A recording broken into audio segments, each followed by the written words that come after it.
Amém? Bom dia, graça e paz. Amém. Podem se sentar, queridos. Abra sua Bíblia no livro de 1 Coríntios, capítulo 12.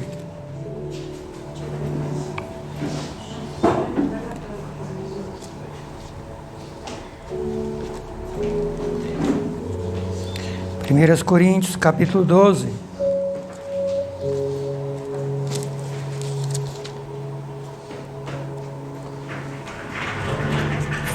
Final do ano, Deus falou com a gente, conosco aqui, em Efésios,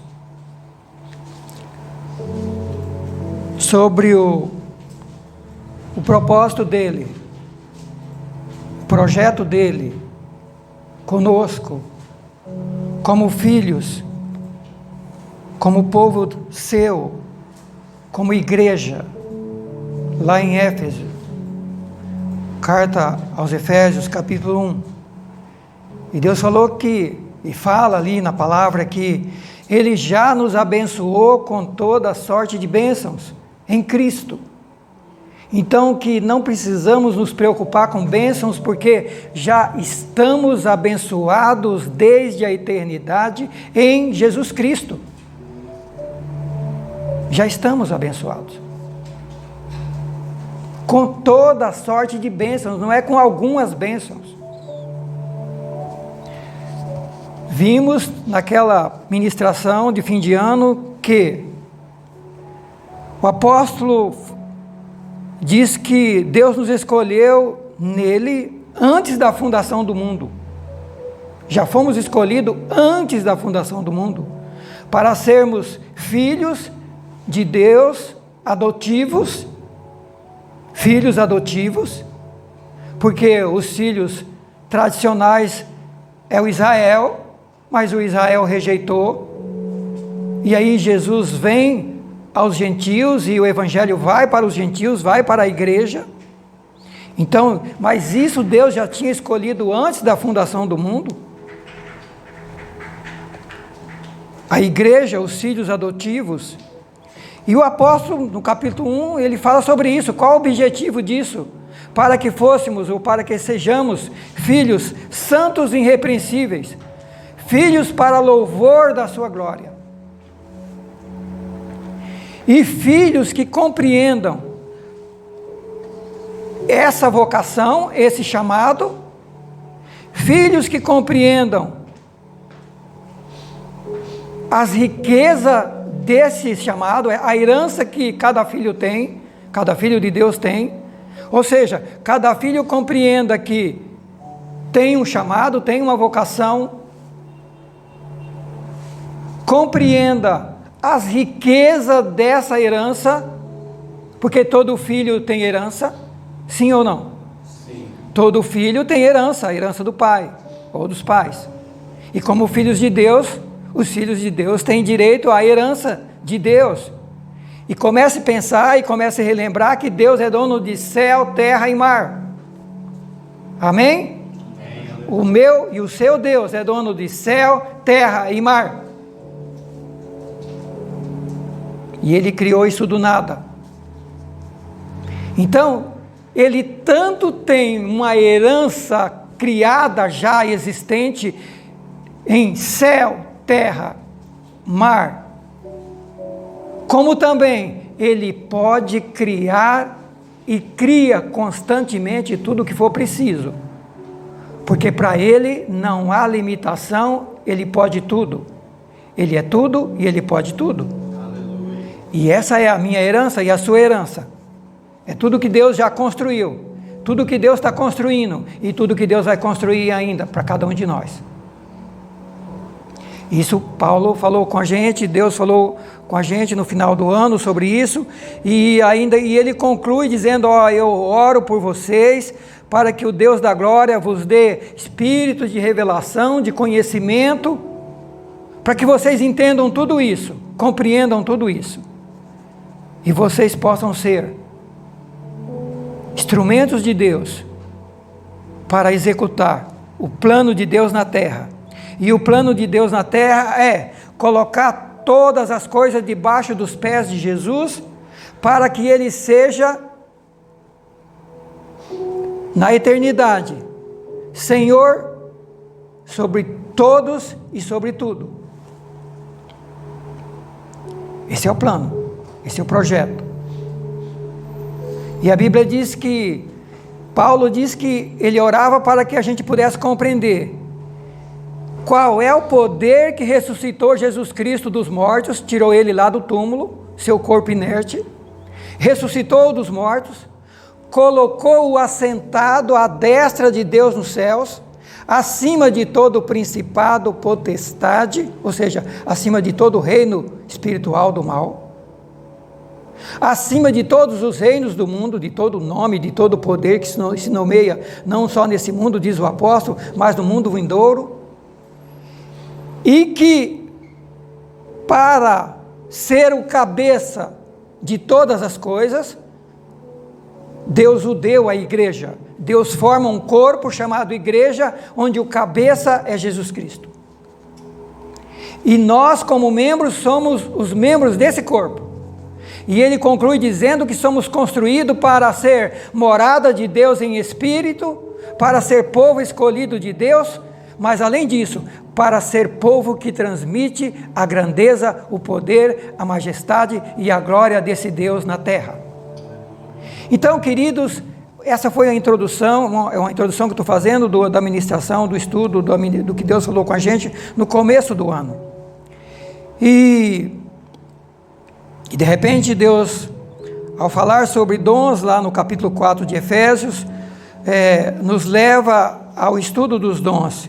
E a gente vem para 1 Coríntios, que foi já o estudo da semana passada, capítulo 12. E no capítulo 12 de 1 Coríntios fala sobre dons, fala sobre a igreja como corpo. No capítulo 13 fala do amor, o caminho mais excelente do que dons. E no capítulo 14 fala sobre o exercício dos dons, sobre o uso dos dons. E na ministração anterior, a gente falou a vocês de que Deus, se aqui na terra, se aqui no Brasil nós estamos com problema de economia má e o país mal e um monte de desemprego, no reino de Deus não há desemprego. No reino de Deus há trabalho e muito trabalho. No reino de Deus nunca teve crise e não vai ter crise. Continua todo vapor. E Deus continua contratando pessoas. Deus continua contratando pessoas para trabalhar no seu reino. E Jesus Cristo disse ainda lá na terra, quando estava aqui na terra: a seara é grande e está branca, mas os ceifeiros, os trabalhadores são poucos. Rogai ao Senhor da seara, para que mande mais trabalhadores para a sua seara. Agora, se há 2000 anos a seara já estava branca para a colheita, preparada para a colheita, e os trabalhadores eram poucos, você imagina 2000 anos depois, que a população mundial multiplicou N vezes. Os campos estão brancos. Pessoas enfermas e doentes, espiritualmente falando, emocionalmente falando, fisicamente falando, em todos os cantos, em todos os países, em todas as cidades. Gente doente nas famílias, gente doente na sociedade, gente doente dentro da igreja ou dentro das igrejas.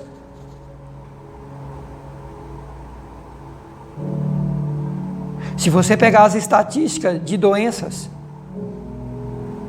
você se assusta. Vivemos uma geração doente em todos os aspectos, enfermas, e Deus quer curá-las, e Deus quer restaurá-las, e Deus quer salvá-las, e Deus quer libertá-las, a começar por nós, queridos. Deus quer libertá-los, e Deus quer libertar-nos. E os dons é um dos instrumentos. O Espírito Santo, a palavra, Os dons que são dádivas, capacidade sobrenatural, que Deus usa para trazer edificação, libertação. Mas a questão é, compreendemos, conhecemos os dons, compreendemos? Estamos preparados ou estamos nos preparando para ser usados por Deus? Entendemos como é que isso funciona? Qual a natureza?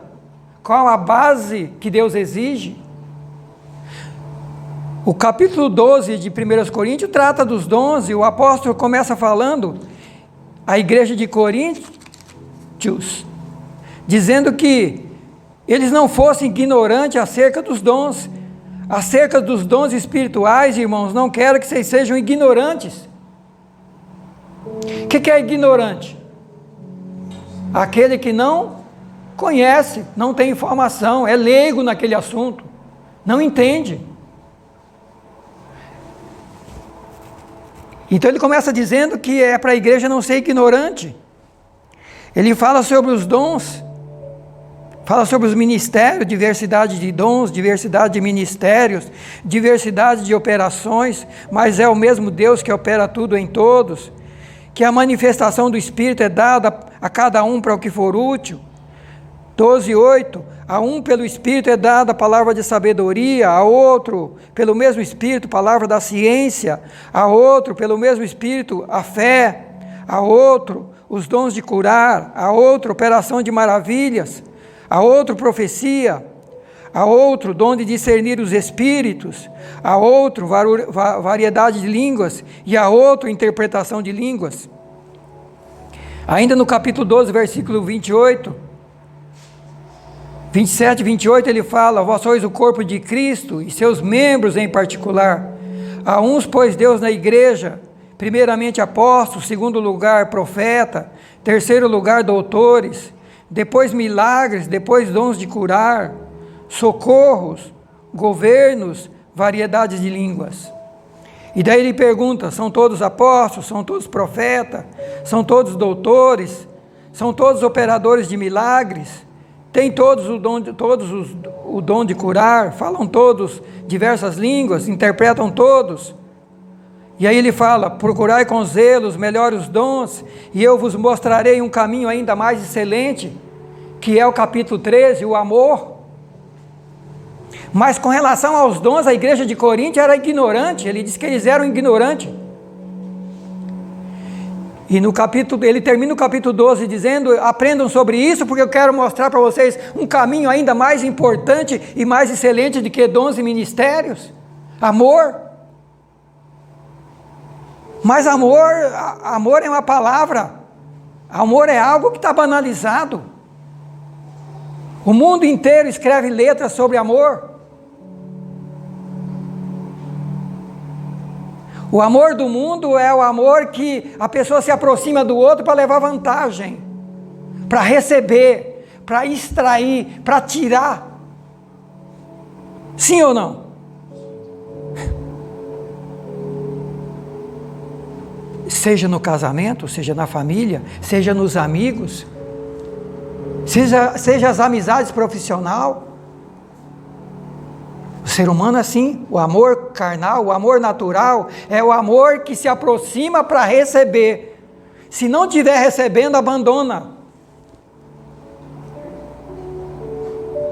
A gente sabe quem é amigo de verdade é quando você perde tudo e fica sem nada. Some todo mundo. Você vai ver que vai ficar, você conta nos dedos, os amigos de verdade. Porque os outros eram só amigos e amor interesseiro. Quantas vezes no casamento é assim também? Quantas vezes na família? Esse é o amor humano, queridos. É o amor que só quer: venha a nós, o seu reino venha para nós. O amor de Deus é outro. O amor de Deus é totalmente o inverso. O amor de Deus é aquele que não exige nada, dá, se entrega, doa. Foi assim com Jesus Cristo. É assim com Deus. Diz que Ele amou o mundo de tal maneira. E a Bíblia diz que Ele nos amou quando a gente era inimigos de Deus. A gente odiava a Deus, a gente não queria saber nada com Deus. E Ele nos amou assim. E entregou o seu Filho para vir morrer e nos dar vida eterna. E nós precisamos compreender dons e precisamos compreender o amor, senão não tem como fluir os dons. E não vou poder falar sobre amor hoje, porque quando estava preparando a palavra sobre amor, no capítulo 13, Deus me fez voltar para o capítulo 1 até o 11. Por que o apóstolo Paulo fala de dons no 12? Por que fala de amor no 13? E por que fala de exercício dos dons no 14? De como usar os dons de forma adequada. Mas antes disso, por que ele chegou ao 12? O que estava acontecendo com essa igreja? A igreja de Coríntios. Queridos, vamos ver o que estava acontecendo. E vamos ver se tem alguma coisa parecida conosco hoje. Vai para o capítulo 1. Volta a sua Bíblia aí. Capítulo 1 de 1 Coríntios. Versículo 5 e o 7. Porque em tudo fostes enriquecidos nele. Enriquecido em toda a palavra, em todo conhecimento. E agora o 7. De maneira que nenhum dom vos falta, esperando a manifestação de nosso Senhor Jesus Cristo. Era uma igreja rica em dons. Em tudo fostes enriquecido nele, em toda a palavra, em todo conhecimento, de maneira que nenhum dom vos falta, esperando a manifestação do Senhor Jesus. Parece um contrassenso, uma contradição. Aqui Paulo está dizendo que eles eram ricos nos dons, ricos no conhecimento, ricos em sabedoria. Mas ele começa o 12 dizendo: eu não quero que vocês sejam ignorantes quanto aos dons. Como é que pode alguém ser rico em alguma coisa e ao mesmo tempo pobre, ignorante, não tinha conhecimento? Queridos, uma coisa é eu ter uma metralhadora na minha mão, uma arma poderosa. Outra coisa, queridos, eu não saber manusear ela. Outra coisa, não saber as técnicas de guerra. Outra coisa, não conhecer o inimigo que eu estou enfrentando. Outra coisa, não conhecer a minha estrutura, o meu físico, o meu preparo. O que adianta eu ter uma metralhadora e eu não ter os 2 braços? Adianta alguma coisa? Adianta ter uma metralhadora e não ter as 2 mãos? Adianta ter uma metralhadora e não ter as 2 pernas? Para ficar em pé e sustentá-la, e precisar andar, correr? Não adianta. Adianta ter uma metralhadora e não ter uma boa mente? Ser uma pessoa com problema mental? Você pode dar uma metralhadora para um louco? O que ele vai fazer? Matar quem não precisa matar. Estão entendendo? Por que a Bíblia está falando de dons e que eles eram ignorantes?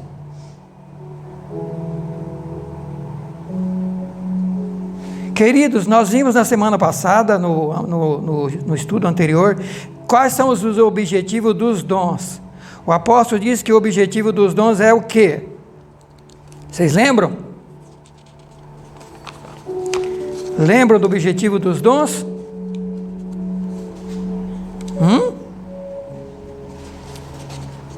Lembram? Edificar, o que mais? Construir, é o que está lá no capítulo 13, 12, 26, em Efésios 4, 11 a 16. Edificar, construir a igreja, os outros, aperfeiçoar os santos, trazer unidade de fé, trazer pleno conhecimento de Jesus Cristo, nos tornar homem perfeito, semelhante a Jesus Cristo, evitar o engano, evitar o erro, nos fazer crescer em Cristo, aumentar o corpo, aumentar o povo de Deus na terra, o corpo, crescendo em amor. Esse é o objetivo dos dons, é construir, é edificar, é restaurar, é levantar, é curar. E essa igreja era rica nos dons, mas Paulo fala que ela é ignorante. Não estavam preparados para usá-los. Queridos, Deus tem colocado em meu coração trazer para a igreja aqui e para a igreja no Brasil, aonde alguém estiver ouvindo ou no futuro ouvir essa palavra, volte o seu olhar como igreja para o que Deus está falando e o que Deus está ensinando, está na palavra, na sua palavra. Vivemos uma época de que nunca se buscou tanto os dons como agora, e a gente louva a Deus por isso, e é maravilhoso isso, e que a igreja seja despertada para buscar os dons, buscar o poder, buscar a unção, para realizar a obra, porque os campos estão brancos, mas os dons é para edificar, é para construir, é para restaurar, é para levantar, é para fortalecer, é para instruir, é para fazer a gente crescer, é para aperfeiçoar, é para nos tornar cada vez grande no conhecimento e crescendo, para a gente não cair no erro, não ser enganado, não ser destruído pelo diabo. Então, se não entendermos tudo isso, acaba se tornando inócuo ter uma arma poderosa nas mãos e não saber usá-la ou não estar preparado para isso. A igreja de Corinto, então, era uma igreja rica, como nós vimos, em tudo vocês estão enriquecidos, em toda a palavra, todo o conhecimento, de maneira que nenhum dom está faltando.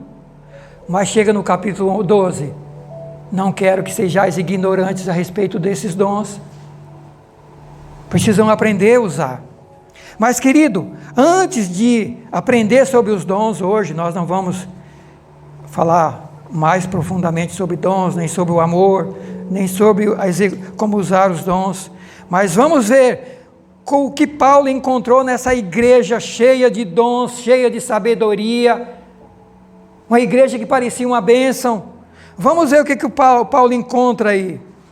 Capítulo 2. Irmãos, quando eu fui ter convosco, anunciando-vos o testemunho de Deus, não fui com sublimidade de palavras, mas me propus levar até vocês o que? Demonstração do Espírito e de poder. Então Paulo começa falando sobre a sua pregação, a base do seu evangelho.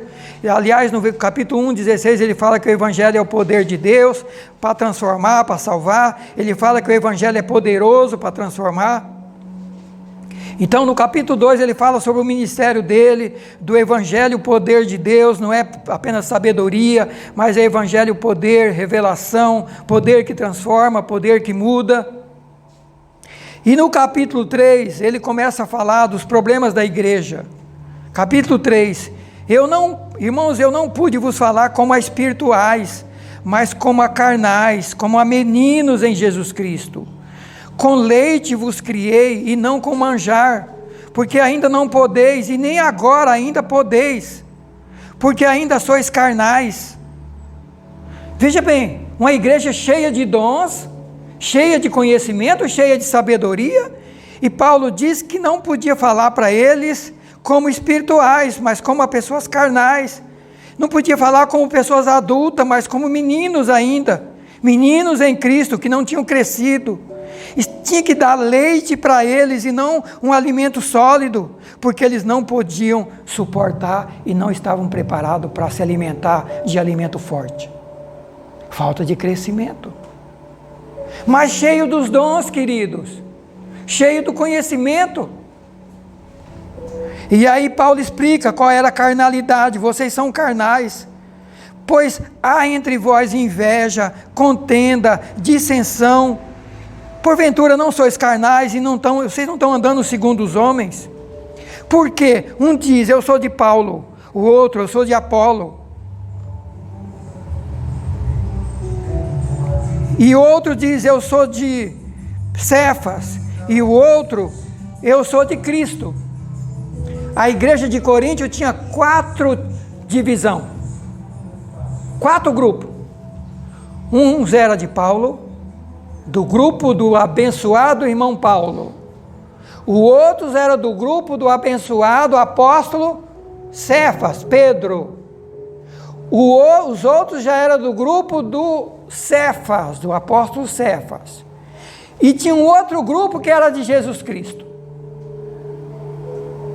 Queridos, a igreja hoje no Brasil, quantos grupos tem? Quantos grupos tem? No mundo? Quantos grupos tem? E aí vem a pergunta: aonde está a igreja de Jesus Cristo? Porque ele só tem uma. Lembra que eu falei aqui no começo do ano, que Paulo fala lá, que Deus só tem uma igreja, um povo, um Salvador e um céu. Deus só tem, repita comigo, Deus só tem o quê?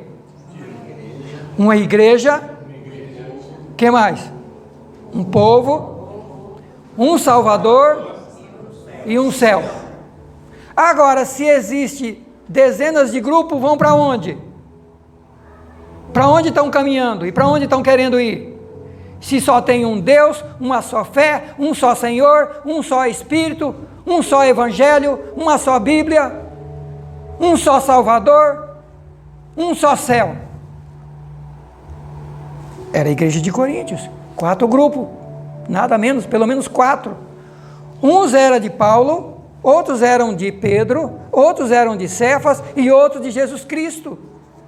E brigando entre eles. Os de Paulo diziam: eu sou da igreja, do grupo do irmão Paulo. O irmão Paulo que prega a liberdade em Cristo, pela graça sois salvos por meio da fé, não vem de vós, não vem de obras, para que ninguém se glorie, aleluia. Buscar o Espírito Santo, busquei, estou cheio, estou pulando, estou pegando fogo. Não preciso fazer mais nada, é só crer, receber, buscar os dons e continuar do mesmo jeito que vivia lá no mundo. Liberdade. Era assim que eles entendiam. Liberdade. Quando Paulo fala de salvação pela graça e de liberdade, ele estava falando de salvação pela graça, de liberdade, liberdade no sentido de sair do mundo, da escravidão do pecado, da opressão dos demônios. Não liberdade para continuar vivendo no mundo, no pecado, no engano, na mentira. Não. E nós vamos ver aqui ele falando nessa carta. Mas tinha os outros do grupo do apóstolo Pedro. E o apóstolo Pedro divergia com Paulo. Porque o apóstolo Pedro ainda entendia que, pera lá, a salvação é pela graça, é por Jesus. Tudo bem, Paulo, você está certo. Mas nós não podemos deixar de guardar os 10 mandamentos. E a lei de Moisés: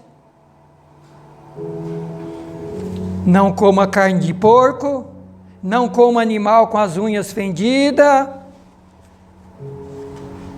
guarde o dia de sábado, trabalhe 6 dias, guarde o sábado. Pedro defendia a guarda da lei, e tinha o grupo do apóstolo Pedro. Não, aqui nós somos os irmãos do conhecimento. Conhecimento teológico, nós guardamos os mandamentos. E os que eram do grupo dos Cefas e do grupo de Jesus Cristo? Eles acreditavam no quê e seguiam o quê? A Bíblia não menciona. Quem sabe um pouquinho de cada coisa dessa e tinham feito as doutrinas deles também. 4 grupos. Igreja cheia de dons, cheia de conhecimento, cheia de sabedoria, mas carnais, meninos na fé. Paulo disse: não posso dar comida para vocês, só leite. Queridos, quem é que toma só leite? Responda aí. Só leite um bebê, né? Bebê, né? Porque a partir de 1 ano, 2 anos, já começa a comer alguma coisa mais sólida. Só bebê.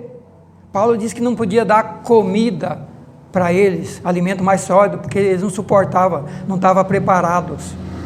Então, queridos, capítulo 3, uma igreja dividida, brigando, dissensão, grupos,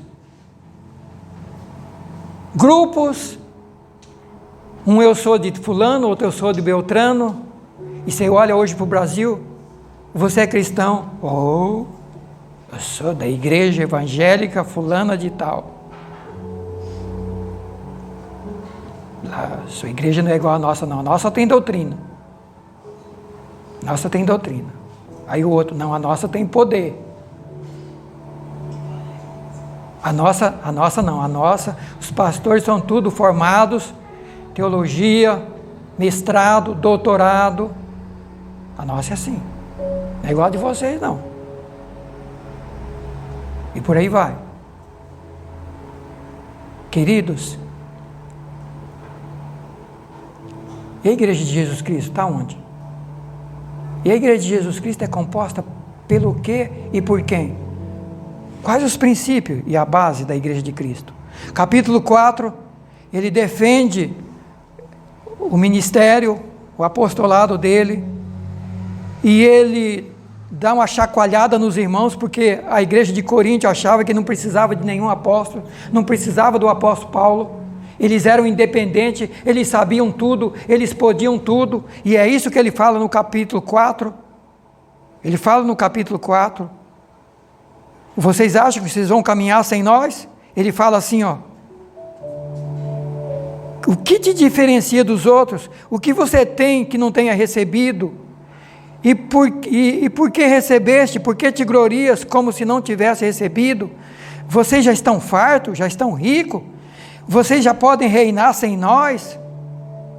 Vocês já podem caminhar sem nós? Vocês não precisam mais dos apóstolos, da liderança da igreja? Vocês são independentes? Vocês já sabem tudo? O Brasil tem se enchido disso. Gente que acha que sabe tudo, que pode tudo, sai do meio, vai começar outra igreja sem saber nada. Ele é raquítico na fé, não passa ainda do alimento do leite e sai por aí formando mais grupo para dar leite para eles. Dá leite. E um monte de bebê por aí, fazendo escândalo. E milhões de pessoas hoje no mundo não querem ver falar em cristão. E odeia cristão por causa do mau testemunho, da falta de exemplo. Sendo que temos a Bíblia na mão, o Espírito Santo conosco. Deus, sua palavra, as orientações para andarmos na verdade, nos mostra o caminho da verdade, da justiça, da santidade, daquilo que é correto, daquilo que é bom, mas não. Então a igreja de Corinto achava que podia caminhar sozinha. No capítulo 5, queridos, de Coríntios, Paulo fala de fornicação, de adultério dentro da igreja, a igreja cheia de dons, a igreja cheia de conhecimento e sabedoria, mas adultério dentro da igreja. Geralmente se ouve que há entre vós fornicação, e fornicação tal, que nem ainda entre os gentios, olha só, pecados graves que nem entre os gentios lá fora, a ponto de haver quem abuse da mulher do seu próprio pai. Queridos, adultério, sujeira, mentira, engano, e uma igreja cheia de dons, cheio de sabedoria. Vocês estão entendendo porque o Espírito Santo me incomodou essa semana para voltar no capítulo 1 até o 11? Para saber por que escreveu o 12? E por que ele chega no 12 dizendo vocês são ignorantes a respeito dos dons? Vocês não estão sabendo para que vocês foram chamados? E nem para que são dados os dons para vocês? Há entre vós, olha a situação dessa igreja. No capítulo 6, ele continua falando que eles continuavam brigando. Aliás, no capítulo 5, fala de fornicação ainda. Ele fala na parte final do capítulo 5 que era para fazer uma limpeza, usar os fermentos, o pão sem fermento e não o pão levedado, ou seja, tirar o pecado, tirar o erro. No capítulo 6, ele fala dos crentes brigando e indo a juízo uns contra os outros, está aí, ó. Ousa algum de vós, tendo algum negócio contra o irmão, ir a juízo entre os injustos e não perante os santos. Eles tinham um monte de problema que não resolviam entre eles, e eles iam resolver lá fora, na justiça lá de fora. E o Paulo diz assim: vocês vão resolver perante os injustos e não perante os santos. Não sabeis que os santos vão julgar o mundo, e se o mundo deve ser julgado pelos santos, vocês não conseguem julgar as coisas mínimas? Vocês não entendem que estamos sendo preparados para julgar o mundo? E se você não está preparado para julgar o mundo, reinar com Cristo, você não consegue julgar as coisas, resolver as coisas mínimas dentro da sua igreja, dentro do seu grupo? Como é que você está sendo preparado para julgar o mundo?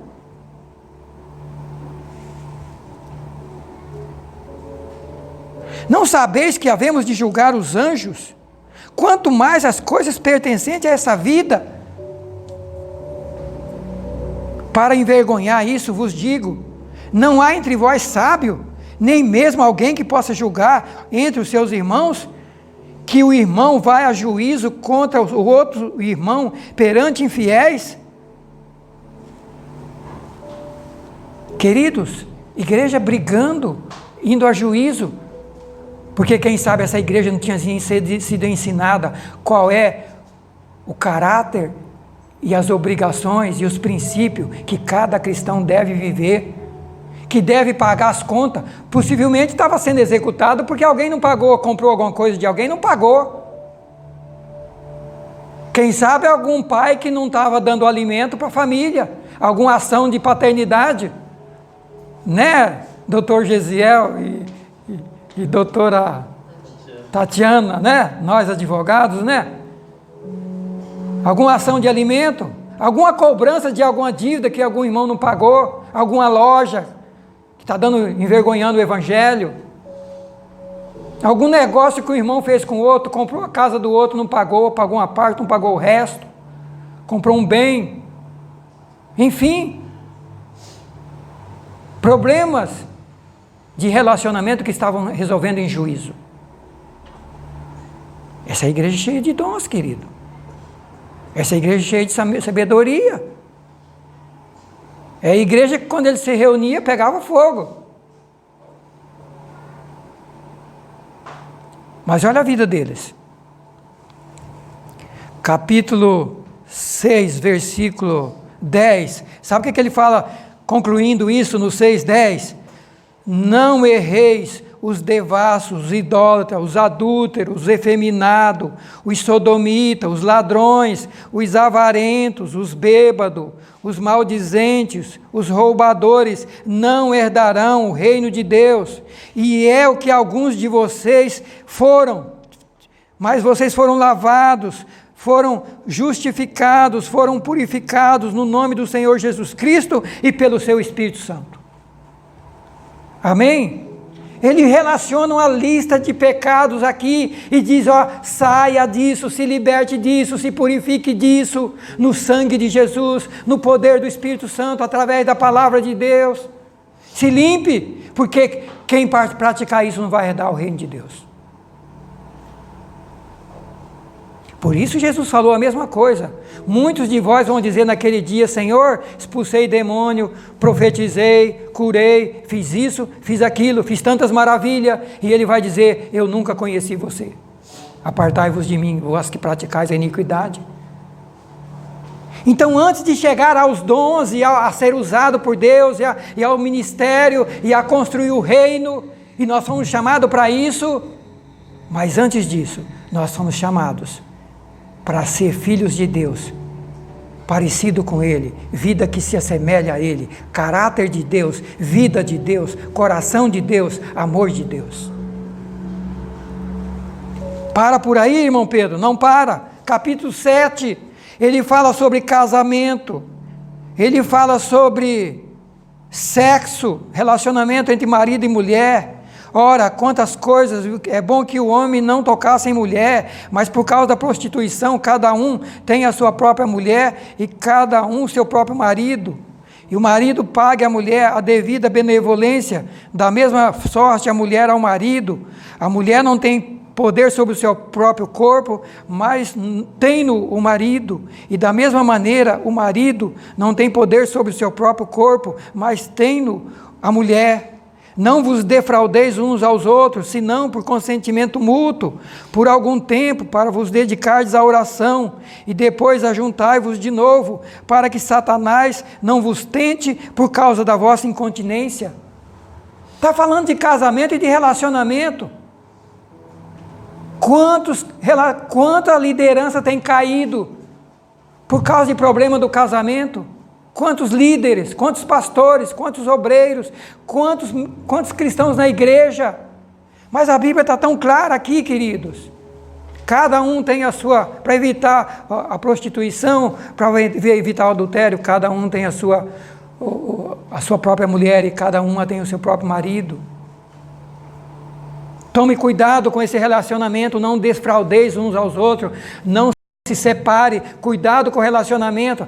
Uma briguinha desse tamanho, passa o mês inteiro brigado com o marido, ou brigado com a mulher. Um está para lá, o outro está para cá. Aí o diabo coloca o outro na frente deles e o casamento acaba. E a vida espiritual acaba. É isso que ele está falando, cuidado. Não deis lugar para o diabo. Mais para frente ele ensina sobre viúvos, sobre solteiros na igreja. Ele fala sobre virgindade, aqui nesse capítulo. Sobre divórcio, separação ou não separação aqui dentro. Quais as condições? Tá? Capítulo 8, ele fala sobre idolatria e participar das coisas sacrificadas aos ídolos.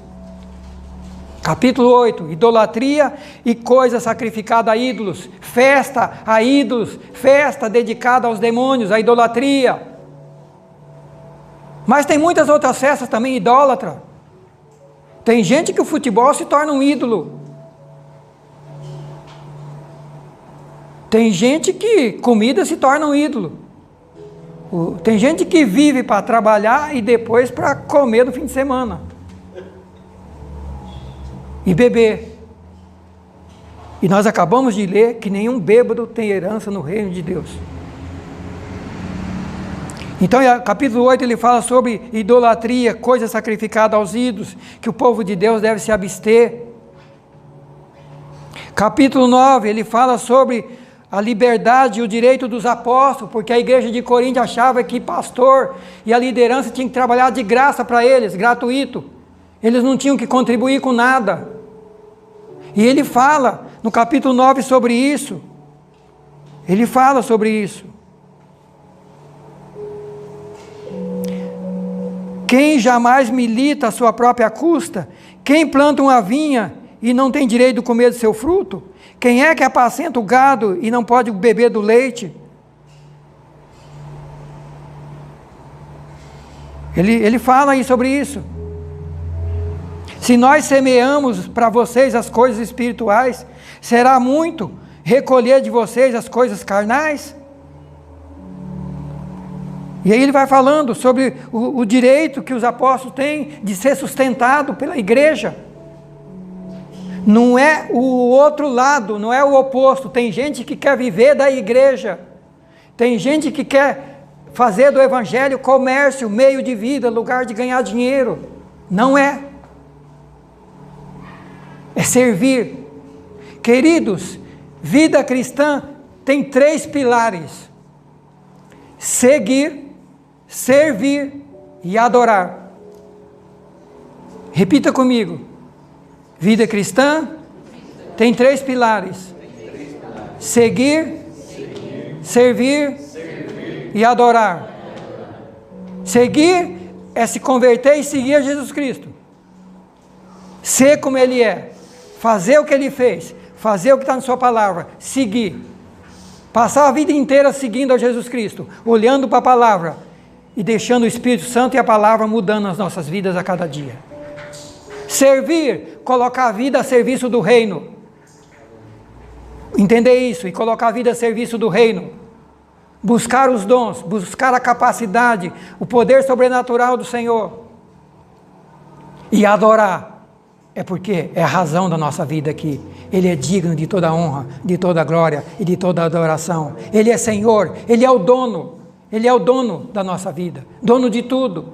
Então a gente vive para seguir, para servir e para adorá-lo. Capítulo 10, ele fala que não é para tentar Jesus Cristo como o povo do deserto tentou e foram reprovados. O que aconteceu com o povo do deserto? Nós já estudamos aqui. De tanto eles murmurar e reclamar, o que aconteceu? Deus falou, nenhum vai entrar na terra prometida, vocês vão ficar 40 anos rodando aqui no deserto até morrer todo mundo. E o capítulo 10, Paulo está dizendo, olha, os nossos irmãos foram batizados em Moisés, na nuvem, tá? Comeram do mesmo maná espiritual, a todos eles foram dado beber da mesma bebida espiritual, porque eles bebiam da rocha, e a rocha era Cristo, mas Deus não se agradou da maioria deles, pelo que foram prostrados no deserto, e essas coisas estão escritas como figura, para que não cobicemos as coisas más como eles cobiçaram, não nos tornemos idólatras como eles tornaram, não nos prostituamos como eles se prostituíram, não tentamos a Cristo como eles tentaram e foram mordidos pela serpente, não murmuremos como eles murmuraram. Está aí, queridos, capítulo 10, parte B, o culto a demônios. E aí ele fala que nós não podemos fazer parte do cálice de bênção, do cálice de Deus e do cálice dos demônios. Parte B. Não tem como vir dizer aqui que participa da ceia, participa do corpo de Cristo, e quando sai daqui, participa da ceia do diabo lá fora. Não tem como. Isso está na parte B desse capítulo. Ele fala sobre isso.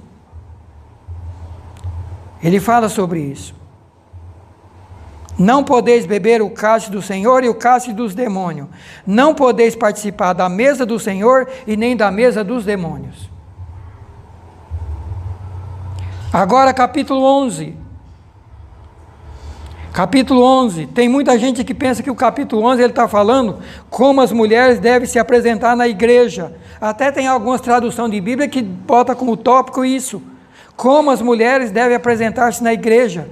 Não, ele está dizendo assim, ó, sede meus imitadores como eu sou de Cristo. Irmãos, louvo-vos, irmãos, porque em tudo vos lembrais de mim, e tendes os preceitos como tenho vos entregado. Mas quero que saibais que Cristo é a cabeça do varão, o cabeça da mulher, e Deus a cabeça de Cristo. Ele está ensinando, queridos, ele está ensinando o quê? Uma ordem na criação, Deus o cabeça de Cristo, Cristo o cabeça do homem, e o homem o cabeça da mulher. Esse é o princípio bíblico. Ah, irmão, mas lá fora é o mundo que caminha para o inferno. Nós estamos aqui com a Bíblia e com Deus, e queremos caminhar com Ele para ir para o céu.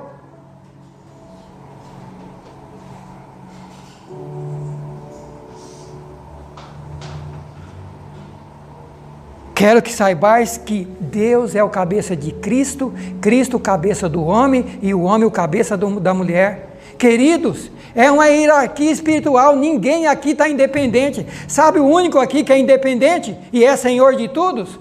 De tudo e de todos, sabe quem é? Deus. Até o próprio Cristo é submisso ao Pai. Por isso o homem é submisso a Cristo. E por isso a mulher é submissa ao marido. Esse é o princípio bíblico, queridos. Queridos, não é escravidão, não é machismo. É entender uma ordem de comando que Jesus Cristo está submisso ao Pai, o marido tem que se submeter a Jesus, a esposa se submete ao marido. E o que acontece nessa submissão quando é entendida, compreendida e obedecida? Todo mundo está protegido. Porque está debaixo de uma ordem de comando. A esposa tem que submeter ao marido? Tem. Mas, por outro lado, o marido tem que submeter a Jesus Cristo. Ele só pode fazer o que Jesus Cristo manda. E Jesus Cristo não ensina nenhum marido a ser machista e nem egoísta. Ele manda amar. E diz que o homem deve amar a mulher como Cristo amou a igreja, que deu a vida por ela. Deus está falando de homens que aprendem que tem que dar a vida pelas suas esposas, se for preciso.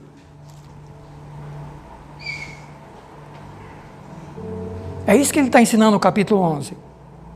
Na parte final do capítulo 11, ele fala da ceia. E deixa eu acrescentar ainda uma coisa dessa parte da cadeia de comando de Deus. Deixa eu dizer uma coisa aqui. Quando o homem pecou, e Deus expulsou ele do jardim do Éden, Deus deu duas ordens, uma para Eva e outra para Adão. Quais foram essas ordens? Deus mandou quem lavrar a terra? Hã? Não foi a Eva? Deus mandou a Eva lavrar a terra? Não. Adão, você pecou? Você vai lavrar a terra, você vai suar, você vai carpir, você vai roçar espinho para plantar, para prover para a sua família, você vai trabalhar. E Deus falou o que para Eva? Vai gerar filho e vai cuidar dos seus filhos.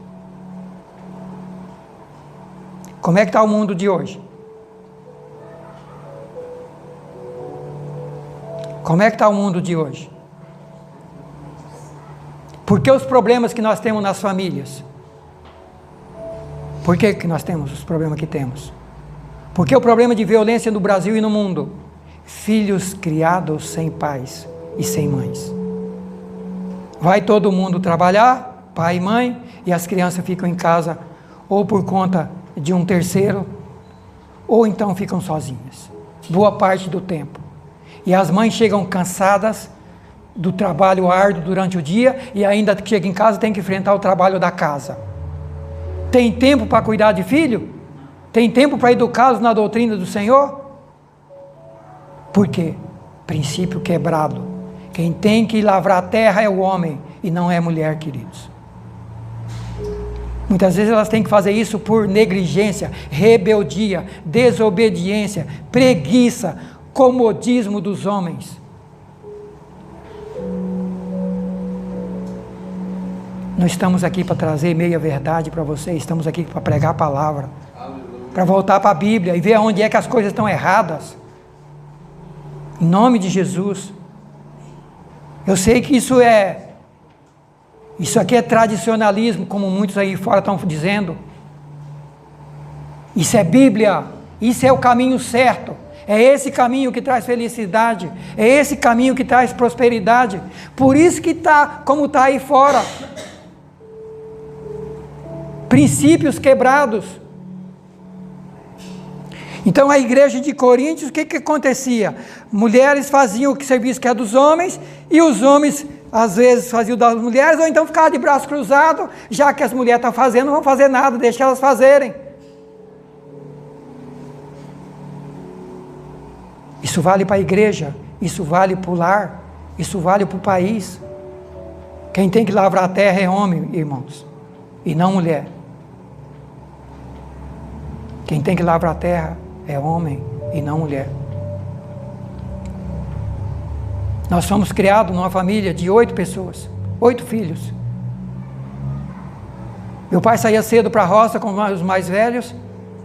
A minha mãe ficava em casa fazendo almoço, cuidando dos pequenos, cuidando dos animais, dando água, comida para os animais. Depois ela pegava o almoço, botava na cabeça, pegava o pequeno, botava aqui de lado, os que conseguiam andar, ia andando com ela, ia todo mundo para a roça, ajudar o meu pai. A minha mãe, ela era uma auxiliadora, como a Bíblia ensina, que Deus colocou a mulher como auxiliadora, mas o cabeça, o responsável era o meu pai. Ela ajudava, mas o responsável, quem tinha que prover, quem tinha que correr atrás, quem tinha que fazer a coisa funcionar, para a família sobreviver, era o meu pai, e não a minha mãe.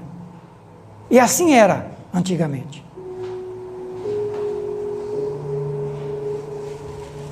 E aí nós chegamos no capítulo 12, nos dons espirituais. Aliás, antes de terminar o 11, ele fala da ceia, dissensão na ceia, brigavam até pela Santa Ceia, porque uns chegavam na frente e comia tudo, e os que chegavam mais atrasados não tinham mais nada. Essa é a igreja de Coríntio, essa é a igreja cheia de dons, queridos, rica de dom que não precisava de mais nada, rica de conhecimento e sabedoria que não precisava mais nada. Mas agora nós chegamos no capítulo 12, quando ele fala dos dons espirituais e ensina o que é dons. Só que ele começa o capítulo 12 dizendo: não quero, irmãos, que sejais o quê? Ignorantes a respeito dos dons. Mas antes de chegar nos dons, nós tivemos aí 11 capítulos de ensino, tremendos, e que eu aconselho você a chegar na sua casa, começar a meditar em cada capítulo. Pastor Gesiel, Pastor Abel, tem muita coisa para ministrar para os irmãos aí, nesses capítulos. Precisamos aprender, queridos. Precisamos construir uma base sólida para que você possa pegar armas poderosas e possa saber manuseá-las. Tá? E você não cair, porque quem não sabe manusear a arma direito corre o risco até de se matar, porque pode cair e a arma ou disparar e atingir ele mesmo. Então, queridos, Deus quer conceder os dons espirituais, precisa dar os dons espirituais, tem milhares de pessoas que precisam ser edificadas, construídas, restauradas, libertas, transformadas, e os dons espirituais é um instrumento de Deus para restaurar e para transformar. Mas antes de chegar aos dons, é preciso ter uma base sólida para que os dons possam frutificar, fruir e ter o objetivo que deve ter, que é edificar, construir, aperfeiçoar, levar a unidade, levar ao pleno conhecimento de Cristo, levar todos nós à estatura de homem perfeito, nos fazer crescer, evitar o engano e o erro e nos capacitar a aumentar o corpo de Cristo na terra. Amém? Vamos ficar em pé.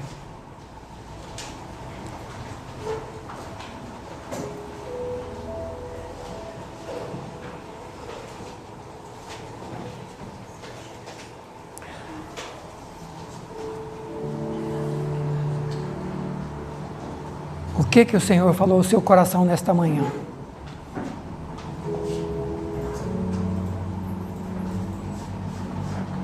Você está preparado para buscar os dons espirituais? Já passou por todos esses princípios do capítulo 1 ao 11, na sua vida, na sua família? Como estão esses princípios lá na sua família? Como estão esses princípios? A prática disso lá na nossa casa. Essas coisas estão consertadas? São bases, queridos e queridas, para que Deus possa construir uma igreja forte, uma igreja cheia dos dons e do poder de Deus. Uma igreja que a tempestade não derrube. Tem muita gente aí sendo construída, a casa construída sob areia, e o vendaval, quando vier, vai derrubar a casa, e vai ser grande a ruína. Querido, tem igrejas que têm caído. Eu tenho visto nesses 60 anos ministérios, grandes homens de Deus, mulheres de Deus, igrejas que não existem mais, que fracassaram. Pessoas cheias de Deus que fracassaram, porque a base não era bem feita. Estava sendo construído sobre areia. Nesta manhã Deus coloca no nosso coração, para cada um de nós, base sólida para construir a nossa vida espiritual. Uma vida cheia de Deus, uma vida como filhos de Deus, uma vida como dispenseiros de Deus, como ministros de Deus, uma vida para pessoas que querem ser usadas por Deus, cheias de Deus. Princípios para pessoas que querem pregar o Evangelho. A pergunta que nos vem é o seguinte: quanto desses dons a igreja possui hoje? Nós lemos aqui uma lista. Quantos a igreja possui? Quantos conhecemos? Nós só vemos o quê? Pastor, vai na outra igreja, aqui é apóstolo. E aqui? Aqui é bispo. E aqui? Aqui é ancião. Mas são esses só os dons? Olha a lista. E a Bíblia diz que esses dons estão para ser distribuídos para toda a igreja. E é a igreja toda que construi o corpo. Não é uma pessoa, não é uma liderança. É um corpo, queridos. É liderança e igreja junto. Você não tem ideia quanto você é importante para Deus, quanto você é importante no reino. Você não tem ideia quanto Deus quer usar você, sua família, seus talentos. Estão aí as bases. Feche seus olhos.